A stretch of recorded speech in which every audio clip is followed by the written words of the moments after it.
Do you know that British colonizers killed over 11,000 Kenyan freedom fighters?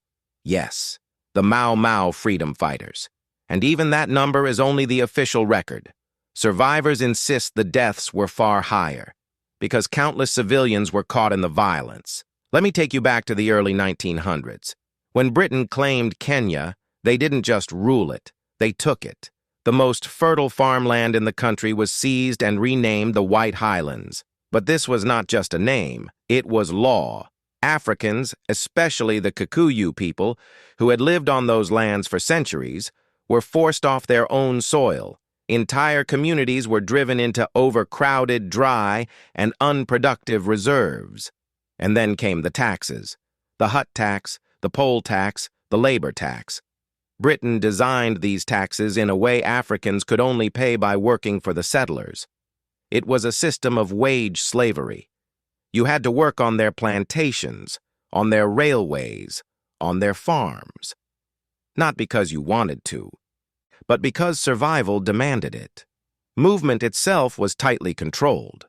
Africans needed passes to leave their reserves. And even when they worked, their wages were set so low that poverty and dependency became permanent. This was not about civilization. It was about extracting cheap labor for Britain's empire. By the 1940s, the people had had enough. Political groups like the Kikuyu Central Association began to rise, demanding land and rights. But the British response was arrests, intimidation, and silence. And out of this frustration, the Mau Mau movement was born. In 1952, the Mau Mau rebellion erupted. These fighters, many from the Kikuyu, Embu, and Meru communities, swore secret oaths to fight until their land was returned. Their slogan was simple: land and freedom. But how did Britain respond? With overwhelming violence. Villages were burned, communities were rounded up and placed into barbed wire detention camps. Inside those camps, there was no humanity, only torture, starvation, and humiliation. People were beaten, women were assaulted, men were hanged after sham trials. Even children were not spared the brutality of colonial punishment. Britain claims that 11,000 Mau Mau fighters were killed. But Kenyan survivors say the truth is much darker.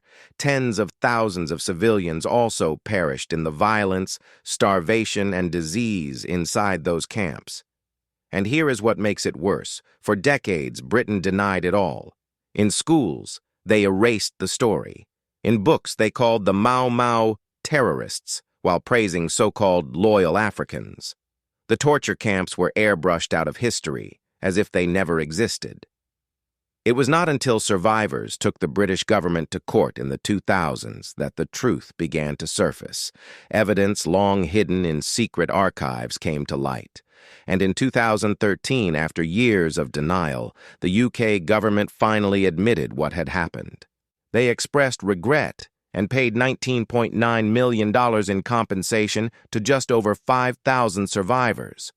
But listen carefully, Britain still called it an isolated incident. They refused to acknowledge it for what it truly was: a brutal colonial system built on violence, land theft, and forced labor. The Mau Mau rebellion was crushed militarily, but its spirit could not be killed. It shook the empire.